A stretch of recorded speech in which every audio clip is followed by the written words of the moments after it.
dalang mga posibilidad ng tagumpay o kabiguan, ng ligaya o lungkot. Kaya marapat lamang na tanggapin si Jesus bilang tagapagligtas at Panginoon. At matapos yun ay panariwain ang katapatan at paglapit sa Kanya bawat araw o day by day. Ang day by day ay naglalayong umalalay sa pang-araw-araw na pamumuhay.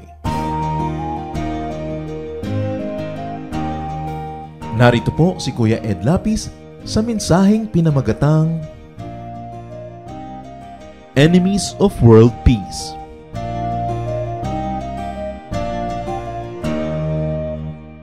Ang lahat po ng bagay na nilikha ng Diyos ay may kaayusan at ito ay magiging maganda lamang kung sumusunod sa kaayusan. Sa Psalm 8:3, ang sabi po dito, "When I consider the work of your fingers, which you have set in place." Pagka daw nililimi-limi nitong sumulat ng awit na ito ang mga ginawa ng Diyos na Kanyang inilagay sa mga dapat kalagyan. Pati ang mga bituin, may mga orbit, hindi nagbabanggaan dahil sinusunod ang kanilang tamang mga ruta at lugar. At speed, dahil kung may napabilis o napabagal ay maaaring magbanggaan sa kalawakan ang mga planeta. God is God of order. Orderliness brings about peace. And orderliness is about being in one's set place, in one's correct place. Kaya nga sinasabi, nung ipinanganak ang Panginoong Jesus, peace on earth.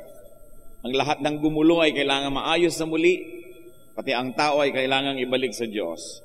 So ang tao man po dapat nasa tamang lugar, geographically, positionally, and even socially. So what can upset the system? Ano ang pwedeng magpagulo sa buhay? What can threaten world peace? Kung sinasabing dapat ay may peace on earth. At ito po ang ating pagbubulay-bulayan at marapat ng ating sarili ay ating pag-aralan at humanap tayo sa Diyos ng kaliwanagan upang masuri kung tayo ay nagpapadagdag sa gulo ng mundo. Pamagat ang pag-aaral natin, Enemies of World Peace o mga taong wala sa lugar. Panginoong Diyos, salamat sa iyong kabutihan sapagkat maaari kaming manalamin. Bigyan niyo po kami ng pusong marunong umunawa, puso na marunong magpahalaga sa iyong mga paalala, at bigyan niyo po kami, Panginoon, ng malino na pag-iisip upang masuri namin ang aming pamumuhay at makita namin kung kami man ay nagpapagulo sa buhay ng kapwa namin. Turuan niyo po kami ngayon, Panginoon, igalang ang inyong presensya, isang puso na masunurin sa iyong kalooban ang aming hinihiling at nawa magsalita kayong may kapangyarihan. Payapain niyo po ang aming puso. Nawa, Panginoon, ay alisan niyo sa amin ang anumang bagay na maring humadlang upang kami ay maging mabubuting mag-aaral sa iyong paanan. Lead us, teach us, be our speaker. Use your servant only as your footstool, as your instrument, but be our speaker, O God. We seek your truth in the name of Jesus, our Lord and teacher. Enemies of world peace. Alam niyo po, pag may mga beauty contest, lagi nilang sinasabi ng mga contestant, ang kanilang layunin ay world peace. Ano kaya ang ibig sabihin ng world peace? Pagka merong wala sa lugar, doon may gulo. Pagka wala sa lugar, halimbawa ang timpla ng ating katawan, sumobra yung sugar, sumobra yung salt, kumulang ng ganito, kumulang ng ganon, nagkakagulo. Kung mga one-way street sinalubong mo, nagbabanggaan, wala ka sa lugar. Kung two-way street naman at umaalis ka sa yung lane, nababangga mo yung kasalubong, umaalis ka sa tamang speed limit, sa highway sobrang bagal ka, nabunggo ka na sa likod ng iba, o sobrang bilis ka, nakabunggo ka na ng iba, yan ang mga pagiging wala sa lugar. Disorder brings about trouble. Disorder happens when people are out of place or when they are not in the right place. When one is in the wrong place, his right place is empty. At isa yan sa mga problema pagka hindi tayo lumalagay sa lugar.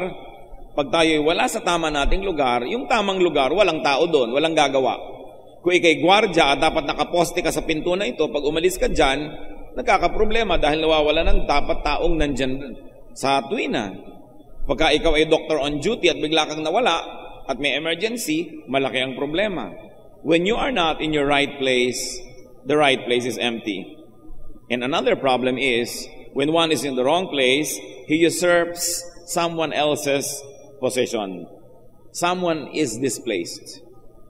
Merong nawawala ng lugar. Kasi kung wala ka sa iyong tamang lugar, kapatid, sisiksik ka sa lugar na wala ka naman dapat doon, so ang nangyayari sa taong dapat nandun, siya ang sinisiksik mo o siya ang nawawala sa kanyang dapat tayuan. And of course, when people are in the wrong places, the system is affected negatively. Kaya para sa world peace, lumagay sa lugar. Ang isang taong marunong, isang taong mature at makadiyos, lagi niyang iniisip, tama ba ang nilulugaran ko? Tama ba ang posisyon ko? May issue ang bansa, tama ba akong sumangkot o hindi? Merong eleksyon, sino ba ang tama akong iboto o hindi? Merong magkagalit na mga kamag-anak ko, tama bang may kampihan ako o hindi tamang may kampihan ako? Ano ang dapat kong posisyon sa lahat ng bagay? Sino po ang mga wala sa lugar? Marami niyan. People who are out of place. Subalit bago tayo manghusga ng iba, ang mabuti, pag makakarinig po tayo ng paalala mula sa ating Biblia at mula sa salita ng Diyos, isipin natin agad, ako kaya ito, kaysa sa i-assign mo sa iba. Who are out of place o mga wala sa lugar? May pag-uusapan tayong 8. Kaya ang atin pong pamagat ay 8 kalaban ng kapayapaan sa daigdig or 8 enemies of world peace. Una, mga matandang nagbabata-bataan. Mga matandang isip bata, wala sa lugar. Dapat ang taong tumatanda ay may pinagkakatandaan. Dapat ang pag-usad ng panahon, bawat araw, linggo, buwan at taon, umaasenso ang ating pag-iisip, lumalalim ang ating pangunawa, humahaba ang ating pasensya. In other words, nagiging mature tayo.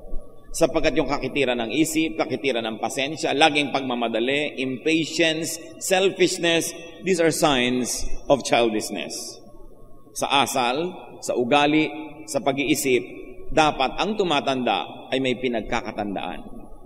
Ang ating mga pangit na asal 10 years ago, dapat wala na ngayon, hindi nandiyan pa rin. At pag ipinahabaan pa ang buhay natin ng another 10 years, nandun pa rin na naman, parang walang nangyari. Lalong-lalo sa anak ng Diyos, na nakikinig pa raw ng salita ng Diyos, na nanalangin, humihingi ng presensya ng Espiritu, dapat may pagbabago. Hindi natin sasabing, ganyan talaga ako, ganyan na talaga ako, kaya nga may Diyos. Sapagkat sa ating pakikipag-isa sa Diyos, tayo ay patuloy na nagbabago, pabuti ng pabuti. Sabi sa 1 Corinthians 13:11, when I was a child, I talked like a child. I thought like a child. I reasoned like a child. When I became a man, I put childish ways behind me. Dapat iba ang behavior ng 10 years old and younger, ng 11 to 20 years old, 21 to 30 years old, nag-iiba-iba. We assume more responsibilities. We become more understanding of other people. We seek to understand and no longer just to be understood. And we seek to make peace rather than just continue to create and provoke war. Dapat ang itinatanong natin sa sarili, mga kapatid, araw-araw, nagmamature ba ako? Lalo yung mga nananalamin at nakakakita na ng mga kung ano-anong pilege sa kanilang mukha, and you see that talagang nagwawagi ang force of gravity. No? Ang hindi nyo lang itatanong, meron ba akong wrinkles? Meron ba akong ganito? Meron ba akong ganyan? Nakakaramdam na ako ng arthritis, nagkakaroon ako ng rheuma dito, nagkakaroon ako ng gano'n. Hindi maganda rin chinecheck yan, pero ang mahalaga, itatanong natin sa sarili, nagmamature ba ako?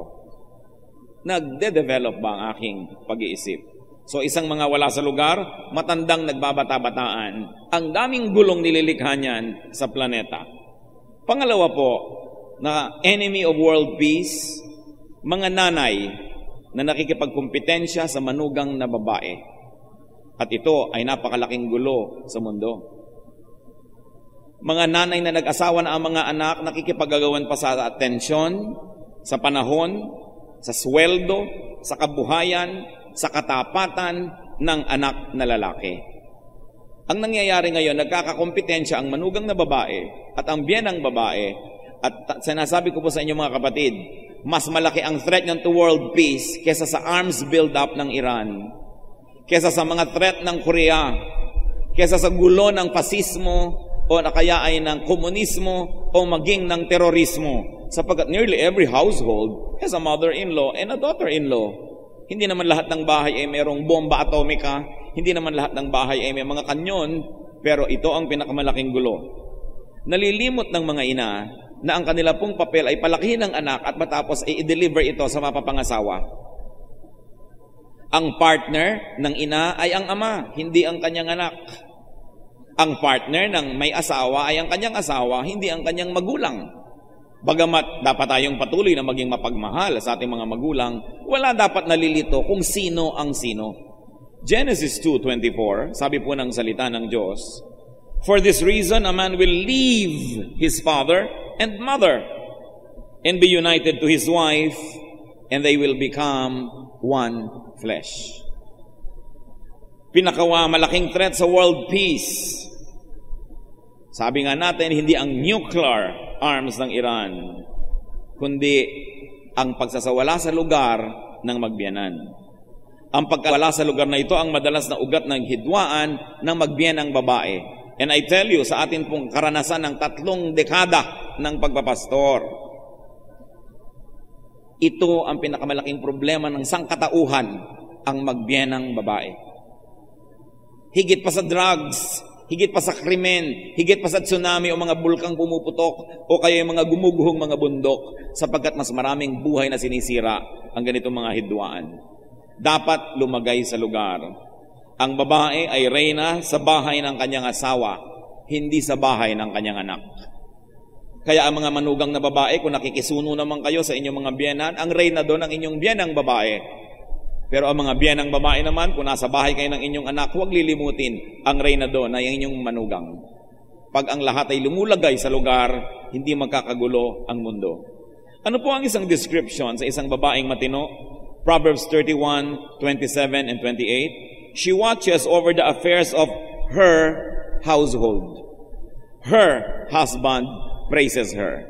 Nakikita niyo po ang inaatupag niya ang kanyang sariling tahanan, at ang gusto niyang makasama, ang pagpuring dapat niyang tanggapin ay galing sa kanyang sariling asawa. Isa lang ang pwedeng reyna ng tahanan sapagkat iisa ang trono, at nagkakagulo ito pag may nag-aagawan. Ang nanay, partner ng tatay. Manugang na babae, partner ng anak na lalaki. Hindi yan dapat nakakalito. Napakasimpleng katotohanan na walang dapat nakalilito. Kaya ang atin pong laging mungkahi at pakiusap sa mga biyenang babae, sapagkat kayo po'y higit na may edad, may impluensya, at nakapwesto na kayo sa inyong pwesto bago pa man ikinasalang inyong mga anak, mas malaki ang inyong kakayahan na ayusin ang relasyon ninyong magbiyanan. Mas malaki ang inyong pananagutan. To whom much is given, much is required. Hindi naman dapat limutin ng mga manugang na dapat nila talagang gawin ang lahat ng kaya nilang gawin upang maging magalang, mapagmahal, upang maging mabuting manugang. Subalit, sa edad na lang, pag kayo'y tinuusan ng Diyos, mas malaki ang pananagutan ng mas nakakatanda. Sapagkat siya ang mas maraming impluensya, mas marami siyang pwedeng sirain o buuin, kaya malaki ang pananagutan.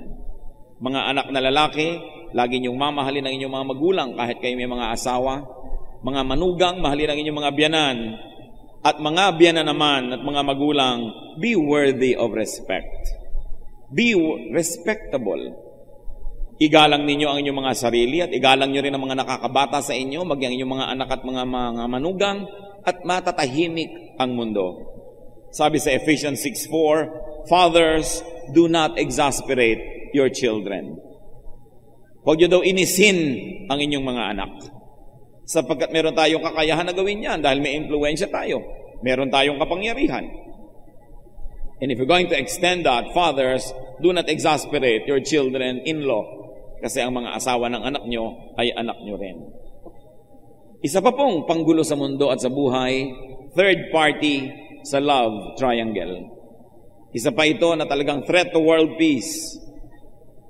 When there is a married couple and there is a third party, ito ang isang lugar sa mundo na pinakamaling matungtungan ng sinuman. Mark 10:8, the two will become one flesh, so they are no longer two, but one. In Hebrews 13:4, marriage should be honored by all, and the marriage bed kept pure. For God will judge the adulterer and all the sexually immoral. Hanapin ang tamang lugar sa mundo. Kung gusto nyong may kapartner kayo sa buhay, makipag-partner doon sa pwede rin makipag-partner sa inyo. Subalit, gawin ang lahat ng magagawa na hindi kayo mapapartner sa may kapartner na, sapagkat magkakagulo talaga ang mundo. Sa Valentine's Day na lang, litong-lito yung kung sino ang pang 14, sino ang pang 13, sino ang pang 15. May post, may pre. Alam niyo kung may mga post at mga pre-Valentine's, sa dami ng kadate. At magulo yan. Nasaan ka sa Noche Buena, nasaan ka sa Medianoche, nasaan ka pag Holy Week. Nagkakapalit kuminsan ng mga anniversary. Kaya yung mga iba, naglilito-lituhan na lang talaga dahil talagang nakakalito. Pero alam niyo po ang wala sa lugar, yung kerida na nagseselo sa tunay na asawa, talagang walang-wala yun sa lugar. Ikaw labang ang nakikisingit, may gana ka pa magselos. Wala sa lugar ang magselos at makipag-compete sa tunay na asawa. Kahit ka pa nga kerida, magkaroon ka naman ng class, huwag mong limutin kung sino ka. Yan ang gulo ng mundo. Nalilimot ng tao kung sino siya. Nakikiambus-ambus lang ang gusto pa sa kanyang jackpot. Mali na nga, lagyan man lang ng konting decorum. Kaya siguro may aklat na lumabas noon, etiquette for mistresses. Kagandahang asal, no? Sa mga kulasisi. Dahil kung minsan yan pa ang mga malalakas ang loob mag-demand, magselos, walang-wala sa lugar. Isa po pong enemy of world peace, parents who live through their children. Mga nabigong maging dentista, pinipilit ang anak nila maging dentista. Mga nabigong maging engineer, pinipilit ang anak maging engineer. Dahil hindi nila maipamuhay ang kanilang mga pantasya sa buhay, gagamitin nilang props ang kanilang mga anak na tagatupad ng kanilang mga dinatuloy na mga pangarap. It's out of place, making the children live out their parents' dreams and fantasies and frustrations. And you know why it's wrong? Because every person is wonderfully made. Every person is uniquely designed by God. Psalm 139 verse 14, I praise you because I am fearfully and wonderfully made. Ang bawat nilalang ay kahanga-hanga ang pagkakalikha ng Diyos. At meron siyang likas na ibinigay ang Diyos. At ano po ang tungkulin ng mga magulang? Tulungan ang batang hanapin ang likas na mga bigay na kaloob at siya ay doon mag-develop as a person. Parents are to help their children become what they are designed to be. Marami sa mga magulang nalilito kung anong ibig sabihin ng pagiging magulang. It is to nurture our children so that they can become what God intended them to be. Another enemy of world peace, people who live on others. Kanina, people who live through others. Ngayon naman, people who live on others. Yung mga tao na ang iniinom nila ay iniistro nila mula sa dugo ng kapwa. People who harvest what they never plant. 2 Thessalonians 3:10, if a man will not work, he shall not eat. Ang mga tamad ay hindi dapat na naghahanap ng ginhawa ni ng makakain man lamang, except of course when we are sick or we are momentarily unable to make a living. Genesis 3:19, ano po ang utos ng Diyos sa tao? By the sweat of your brow, you will eat your food. Pagpawisan mo ang iyong kakainin. Huwag yung ang tanda-tanda mo na nakaasa ka na lang lagi sa kuya mo o sa kapatid mo o sa ate mo.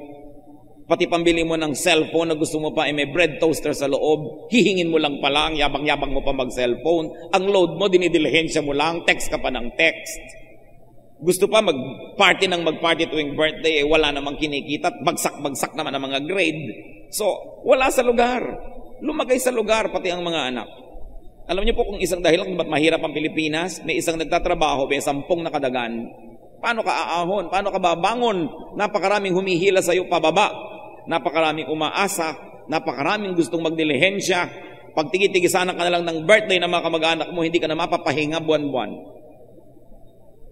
Kaya if anyone does not work, he should not eat.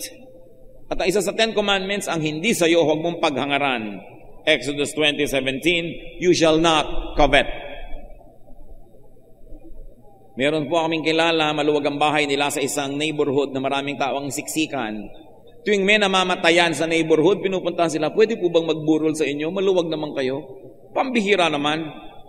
Pinaluluwag ng mga tao yung bahay nila para maginhawa sila. Ang gusto ng lahat sa paligid, pasikipin. Pinaghahangaran nila ang hindi kanya. Ang luwag-luwag nyo pala dito na lang kami lagi magpapahinga. Di sisikip na rin. You should reward people when they fix their lives and make it better. But if they make their lives better and you covet what they have, you will actually punish them and then you will demotivate them. Nawawala ng gana tuloy yung iba na magpa-asenso sa buhay dahil hindi nawawala ng mga molestyador. Makaka-afford na sana ng maliit na swimming pool pero sa dami ng gusto makipaligo, hindi na lang dapat ituloy. Makakapagpatayo na dapat ng maliit na bahay bakasyunan sa dami ng gustong makibakasyon. Napeperhuisyo ang kapwa na pinapa-asenso ang sarili dahil pinagnanasaan ng mga kaibigan at kapitbahay at mag-anak ang di naman nila pinaghirapan. Isang masamang ugali at hindi dapat na pinaiira lalo sa mga anak ng Diyos. Hindi balik kung kayo inaanyayahan at iniimbita. Pero yung naimbita kayo minsan, hindi ibig sabihin automatic na lagi na kayong naiimbita o kaya ito kayo ngayon, iniimbita nyo na ang inyong sarili. An invitation is good for only one entrance. You need another invitation for another entrance. Lumagay sa lugar. Meron pa na makakakita ng maluwag na bahay ng isang tao, pati mga hindi kakilala ng taong yung gustong dalhin doon. Pwede ko bang gamitin ito? Kasi meron ako mga kaibigan na gusto nila sa maluwag na bahay. Kung wala kayong bahay na maluwag, magpasensya kayong tumira sa bahay ng posporo. Bakit nyo paghahangaran ng hindi sa inyo? Wala sa lugar, magulo ang mundo. Another enemy of world peace, subordinates. Mga sakop na ayaw pasakop. People who break the chain of command. May kaayusan ng lahat ng bagay. May chain of command. Titus 2:9 and 10. Teach the slaves, therefore the subordinates, to be subject to their masters, therefore organizationally the superiors, in everything. To try to please them, not to talk back to them, and do not steal from them, but to show that they can be fully trusted. So ano pang inuutos sa mga alipin? Lumagay sa lugar. Bigyan nyo ng kasiyahan ang inyong mga amo. Huwag nyo silang sagot-sagutin at huwag nyo silang nanakawan. Ipakita nyo kayo karapat dapat pagtiwalaan. At siguro hindi man lang sinabi dito, ang inevitable conclusion ay kayo'y magagantimpalaan pag ginawa nyo ang ganitong mga bagay. So lumagay sa lugar. Hindi yung ikaw ay empleyado at pagka napagsasabihan, sumasama ang loob. Katulong ka, pag tinuturoan ka ng gagawin, nagdadabog ka. Colossians 3:22, slaves, obey your earthly masters in everything, and do it not only when their eye is on you, and to win their favor, but with sincerity of heart and reverence to the Lord. Meron po mga waiter, tatawagin mo dahil itatanong mo ang tungkol sa mga gusto mong makain. Ang tagal-tagal mo nag-iisip, sabi, ganyan na lang ganyan. Impatient na. Kasi sabi mo, ano bang tawag sa'yo? Waiter po. Ano bang ginagawa ng waiter? Hindi wait. Mag-wait ka dyan, huwag ka magdabog. Yan ang trabaho mo. Pagka 3 beses mo nang natawag, mainit na ang ulo. Pag nagreklamo ka, ay may langaw, naku, nakairap pa sa'yo. Wala sa lugar. You are there to serve. So you give service. Mayroong mga tindera na text ng text. Pag kami tinatanong ka, hindi ka malang tingnan. No? Wala sa lugar. Nagtitinda tapos text ng text. Mga pinagsasabihan mo, masasama ang mga loob. Mayroon pa mga construction worker. Pag sabihan ng may-ari, halimbawa, na mali ang gawa, anong ginagawa nila sa mga tubo ng plumbing? Nilalagyan ng mga simento. Maliit na butas na lang ang natitira. Kaya after 1 week, barado na. Pinagtatawan na nila yung may-ari. Barado ang ginawa niya. Pero hindi niya kaya alam na may Diyos na nakakaalam ng ganung mga bagay. Kasi ikaw, pagka carpenter, dapat gumagawa ka, hindi ka sumisira. Binabayaran ka para magtrabaho ka. Ang mga tao gusto nila, meron silang sweldo, pero mga ayaw magtrabaho. Pagka nagkaroon na regular na sa trabaho, gusto nila mag-union, mag-welga, ayaw magtrabaho, gustong sumweldo. Wala sa lugar. Kaya mahirap ang pag-asenso ng bayan. At isa pa po mga wala sa lugar, disobedient children. Kaya ang linaw-linaw ng utos sa Panginoon. Sa Colossians 3:20, children, obey your parents in everything, for this pleases the Lord. Siyempre, ang mga magulang naman, tayo ang nagde-determine kung ano na bang level ng ating children para unti-unti na rin natin silang binibigyan ng mga laya na deserve na nila dahil nagpapakita sila na mature. But children are to obey their parents in everything. Unless, of course, your parents want you to do something very evil and you know it's very bad. Like kill somebody, burn a house, steal. Alam mong hindi yun tama. Pero utos yan at lumagay sa lugar ang mga anak. Sa sobrang pagsakop naman kung minsan ng mga magulang, we produce people with slave mentality. Alam niyo po kung bakit maraming mga Pilipino na aabuso, lalo kung nasa abroad o nasa mga trabaho? Kasi hindi rin natin sila tinetrain sa bahay ng mga tuwiran, hindi natin tinetrain na magsalita kung nahihirapan o meron silang kahit konting pagtutol. Hindi rin naman mabuti ang bunga nung sobrang walang sasagot, walang kikibo. Dahil nadadala nila hanggang pagtanda nila na kahit iba nang umaapi sa kanila, hindi nila matutulan. So ano pong magandang timpla? That we allow our children to disagree. We allow our children to voice out their opinion, but always in a respectful way. And once they have aired their opinions or view, and still you decide against it, then they obey you, magandang usapan yon. Pero dapat po binibigyan din natin sila ng pagkakataong magsalita, mga tuwiran, basta't laging magalang. At matapos maiparinig nila ang kanilang gustong sabihin, ang pasya pa rin natin, salungat man sa gusto nila ang masusunod. Pero at least nasabi nilang gusto nila, at tayo naman mga magulang, kung nakita natin may point nga sila, we should be humble enough to say, oh anak, tama ka dyan. O sige, gawin natin ang tama. Hindi yan sign of weakness. It is a sign of strength. Because only the truly strong can say, I was wrong. I'm sorry. People of weak character will never say sorry and never admit their mistakes. Kaya mas maganda na ipapakita din natin, napapalaki natin ang mga bata na sila man, pagdating ng panahon, marunong mag-admit ng mistakes, marunong mag-sorry, nababawasan ang gulo ng mundo. Another enemy of world peace is exemption seekers. Yung meron ng mga batas, ayaw pang sumunod, laging gusto, pwera sila, laging gusto, hindi sila kasali, pagka sila, you break the rules.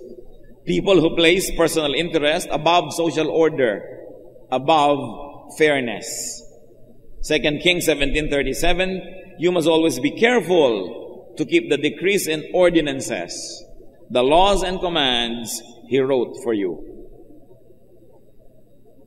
So kung may mga ordinansa po, may mga kautusan, mga alituntunin, sundin natin. The only time when you should ask for exemption is when times of matter of life and death, of extreme emergency. Pero in every other way, para may kaayusan ng lipunan, sumunod sa kaayusan at sa mga dapat sunding mga batas. Isa sa mga dahilan kaya ang gulo-gulo ng ating traffic, sinabi ng walang titigil dito, tumitigil, sinabi ng walang tatawid dito, tumatawid. May mga overpass na, nagkakagulo pa rin yung tao, may bakod na, sinasampa pa, inaakyat pa, at oras na asagasaan mo, kasalanan mo pa rin. Samantalang hindi mo naman inaasahang may tao dun dahil may bakod yung gitna ng kalsada at may overpass, ba't may tao? Pero sa hindi pagsunod sa batas, dahil ang gusto ang sarili ang masunod, nagkakagulo ang lahat. Philippians 2:4, each of you should look not only to your own interests, but also to the interest of others. And finally today, although dapat marami pa yan, yung mga enemies of world peace, saka na natin babalikan ng iba. Intruders, gate crushers, privacy violators. Ito, napakaraming Pilipino ang guilty. Marami sa atin, wala tayong galang sa privacy ng iba. Nakikinig sa mga private conversations. Ano po ang gagawin ninyo kung kayo ay nasa isang lugar na may telepono, biglang nag-ring at biglang nakikipag-usap yung kausap nyo kanina nasa telepono na at mukhang ang pinag-uusapan nila ay private matter? Ang tamang gawin ng sibilisadong tao ay tumayo, lumayo, tumingin sa painting, sa langit, magbilang ng paru-paro, do something so you don't hear the conversation. Yun ang ginagawa ng matinong tao. So magtanong tayo sa sarili natin, matino ba ako o pagka meron nakikinig pa ako lalo? At yung iba sumisingit pa, ano daw? Sabihin mo, ganito, ganyan, ganyan. Hindi naman siya kasali sa usapan. Ako, napakaraming ganyan sa mga bahay Pinoy. Hindi naman kasali, sumasali. People who read someone else's letters, o kaya ngayon, mga text. Pag hindi nyo cellphone, hindi nyo dapat binabasa ang laman yan. Liban na lang siguro asawa kayo at meron kayong duda na may ka-text yan, pwede siguro dahil hindi na siya separate from you, you are one. Pero only when the unity of your union or when the strength of your union is threatened on all other things, you should give your spouse privacy. Yung pakikitungo niya sa kanyang mga kamag-anak, sa kanyang mga kaibigan, sa kanyang mga empleyado o kasama sa trabaho, may privacy siya dapat doon. Ang pwede lang panghimasukan ng isang asawa kung merong panganib na may nang aagaw sa kanyang asawa. People who enter private spaces without being invited. Lalo mga bedrooms. Yung mga bedroom, kahit sa sarili natin mga kapatid, mga anak, magulang, abay kumakato ka naman bago ka pumapasok dyan, hindi bas para kang pumapasok sa plaza. May privacy dapat tayong ibinibigay sa ating mga kapwa-tao, including private moments. Kung minsan nakikita mong merong tao, nag-uusap sila, bulungan na nga, lalapit ka pa, sasali ka pa, mag-aalok ka pa ng kung ano-ano, gusto mong kape, gusto mong candy, kasi gusto mo lang sumali sa usapan. Minsan may mag-amang nag-uusap o mag-ina, magkapatid, mag-asawa. Pag nakita nyo medyo tahimik ang usapan, huwag na muna kayo sumali. Liban na lang, yayain kayo, hali kayo rito, makiupo dito. Kasi napakahirap nung lalo kung maliit ang space nyo sa bahay, tapos wala pa kayong paggalang sa isa't isa. Sobrang daming pressure, umiinit tuloy yung ulo ng mga tao, hindi maipahiwati kung ba't nagdadabog, yung pala naiinis na, hindi naman masabi, dahil hindi nga tayo na-train magpahayag ng ating damdamin. So kung ano-ano tuloy ang ginagawa, kung ano-anong escape ang ginagawa, lalong lumalaki ang problema. Kahit po mga magulang, asawa, kapatid o kaibigan, dapat gumalang tayo sa privacy ng ating kapwa. So Genesis 43:30, ano pong nakita natin ginagawa ni Joseph? Joseph hurried out and went into his private room. So meron siyang sariling kwarto kung saan kung gusto niyang umiyak, tumawa, malungkot, sumaya, ay meron siyang pagkakataong gawin yon na hindi napapanood ng iba. John 6:15, Jesus withdrew again to a mountain by himself. So pati ang Panginoong Jesus may mga private moments. Hindi niya kasama yung mga disciples, nag-iisa lang siya. So bibigyan po natin ang ating mga mahal sa buhay ng private moments. Hindi ibig sabihin na hindi na nila tayo mahal o dapat na tayong magalit kung sila'y nananahimik sa isang gilid kung gusto nilang mapag-isa sandali. Pati po ang ating mga pinagtitiwalaan ng mga sikreto, our confidants, must respect privacy. Even the so-called partners in crime must respect privacy. Ano pong ibig ko sabihin? Nung araw, meron kayong ginagawang masama kasama ang isang taong ito. Tapos ngayon, naging Christian kayo, nasa church kayo, gusto mo magpatotoo, gusto mong bulat-latin ang bituka mo sa harap ng lahat. Pero yung bituka mo lamang ang bulat-latin mo, huwag mo siyang isasali. Huwag mo sasabihin mga kapatid, nung araw po ako'y nakikiapid. In fact, ang kaapid ko po ay nandito. Nakaputi po siya ngayon. Naku, pinapawisan na ng malapot ang mga tao kung sinong ibibisto mo. Kaya yung testimony kung minsan nakakatakot gawin. Kasi ang mga nagte-testify, hindi nila alam kung saan titigil at kung hanggang saan ang pwede nilang sabihin. Akala nila, ang ibig sabihin ng magandang testimony, bulat-latin ang kahuli-huli ang imay-imay ng kanilang bituka sa publiko at pagpiestahan ang lahat ng kanilang mga ginawang kalaswaan. Dapat pag nagpapatotoo, general terms lang at na hindi sobrang nag-glorify yung sin, yung devil. At kung may kasama kayo sa paggawa ng kaaliwaswasan at hindi naman siya nagkukusa na magpatotoo, huwag niyo siyang isali. Then you can say, meron po ako nakasama noon sa kasalanan. Yun na lang. Pero huwag na magbigay pa kayo ng clue at kung ano-ano pa. Dahil hindi ninyo buhay yung buhay niya. Maski nagkabuhalang buhay nyo noong paman. Hindi tayo kuminsan marunong mag-handle ng ganyan. At alam niyo po, isang napakahamak na uri ng pag-iisip at ugali. Yung magkaibigan kayo ngayon, maganda ang samahan ninyo, friends kayo, vibes kayo, at may mga isinyer siyang sikreto, at bukas, nagkasamaan kayo ng loob, at nagalit ka at nag-away kayo, lahat ng sikretong alam niya, ibubulgar mo. Ito ang pinakamababa at pinakahamak na ugali. Because whatever is shared with you in confidence and in good faith must be respected, though you are no longer friends. Kung ikaw ay tunay na tao. Sapagkat kung magkaaway kayo nung araw, hindi niya sasabihin yan. Kung hindi kayo magkapalagayang loob at hindi maganda ang inyong samahan, hindi niya sasabihin yan.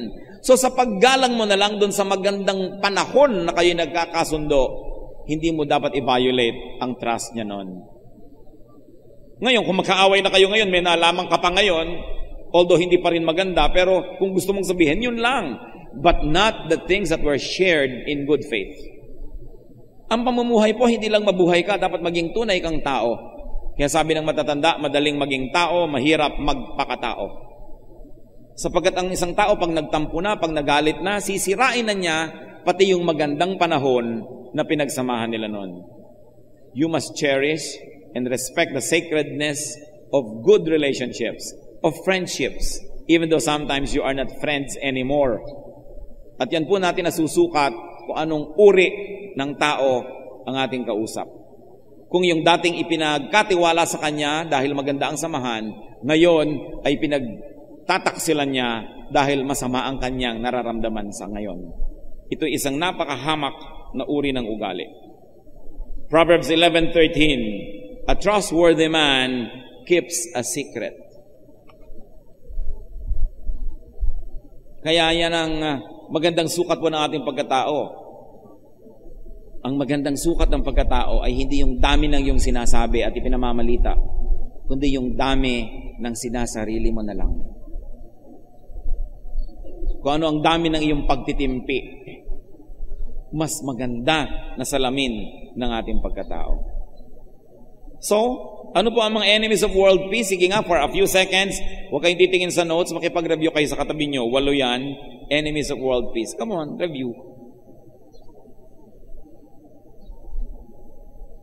Sabi na nga, mag-review kayo sa katabi nyo eh. Yung iba nakatingin pa sa kawalan. O ano-ano po? Matandang, nagbabata-bataan, wala yan sa lugar.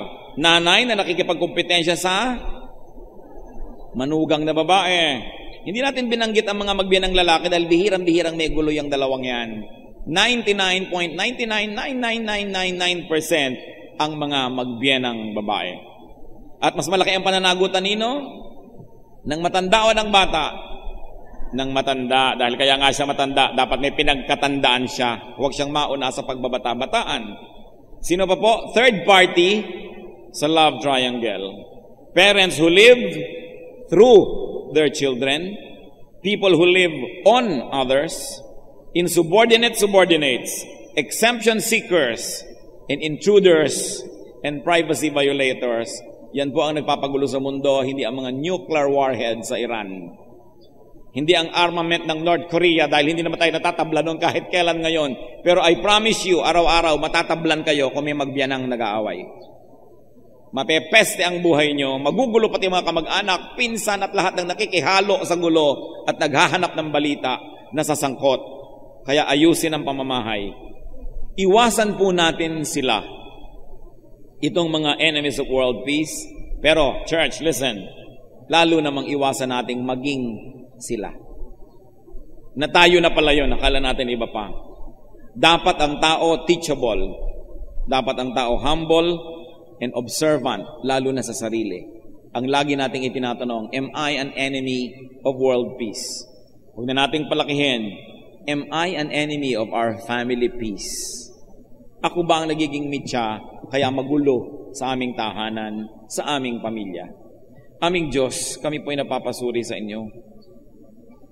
Alisin niyo po ang aming mga defensive mechanisms.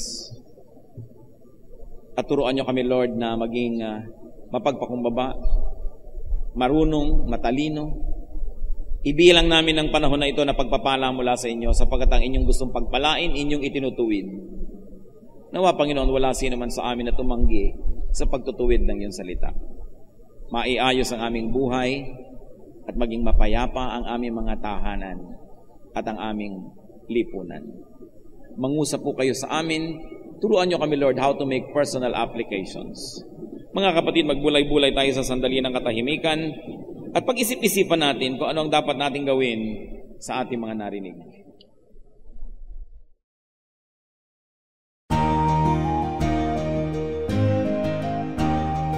Ang katatapos pong mensahe ni Kuya Ed Lapiz ay pinamagatang Enemies of World Peace.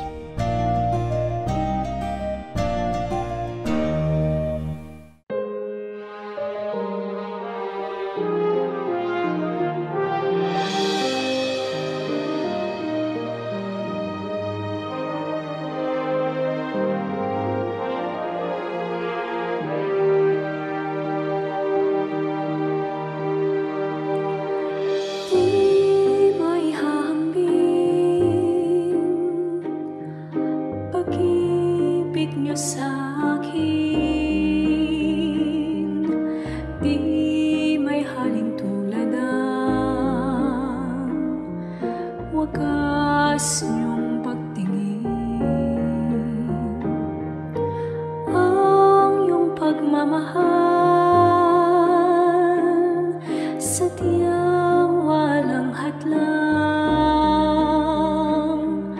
wala sa kalagayan at katayuan. Hawak niyo aking kamay sa tuwing nanananglahay at sa tuwing magkamali. Walang hanggang pagpapatawad niyo sa'kin.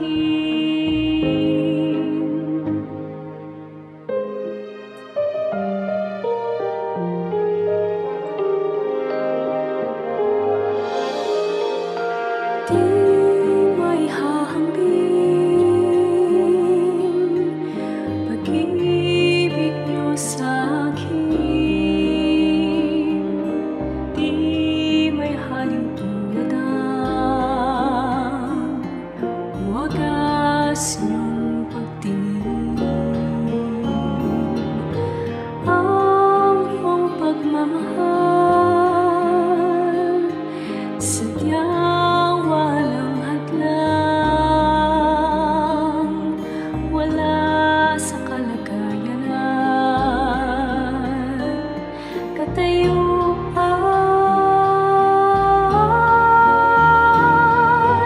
Hawak niyo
tadhana'y lumipas panatag sa inyong kandili.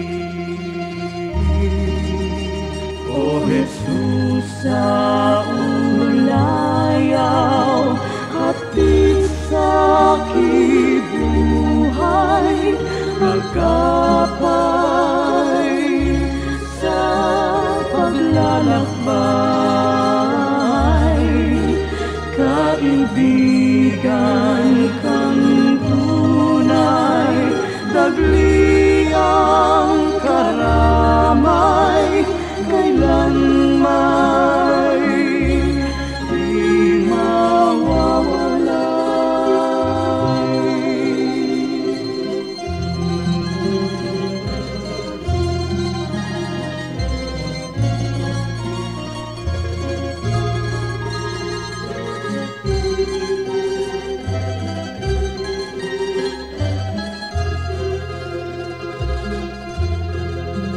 Sa tamis ng iyong hiya, masakit at hirap, sadyang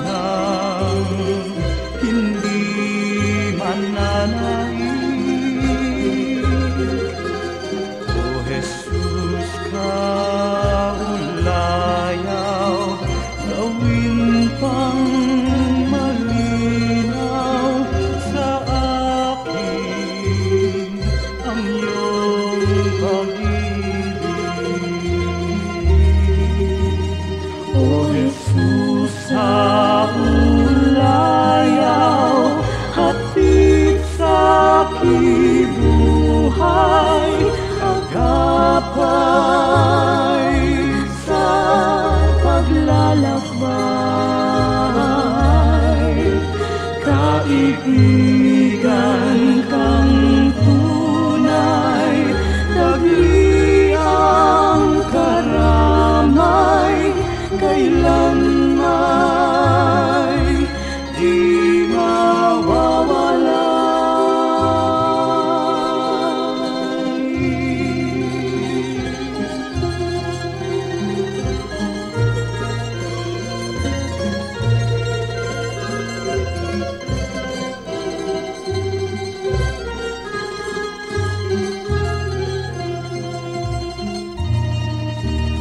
O Jesus, sa ulayaw, hatid sa kibuhay, sa tuwina'y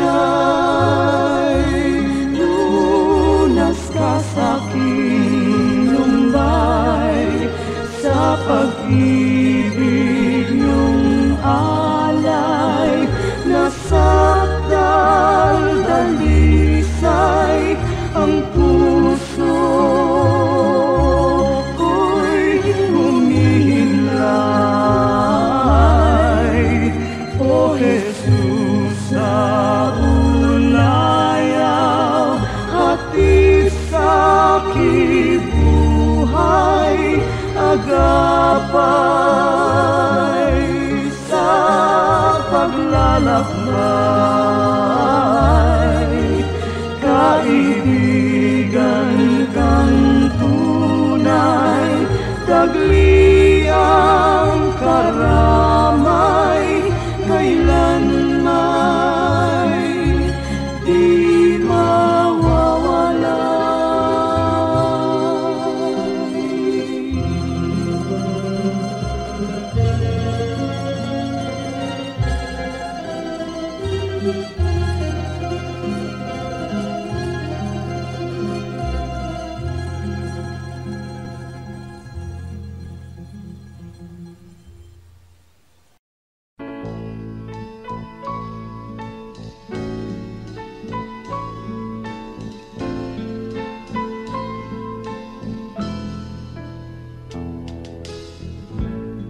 Tungayan ang buhay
Samay sa Kanya lamang, ligaya'y hatid sa'yo.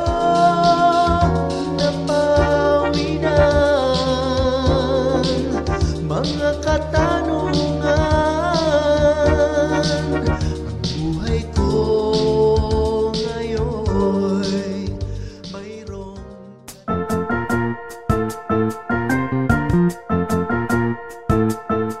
Oras na po para pansamantalang magpaalam ang programang Day by Day. Tayo po'y magsama-sama tuwing ika-6 hanggang ika-7 ng umaga, araw-araw. Magandang umaga po at mabuhay ang Panginoong Hesus!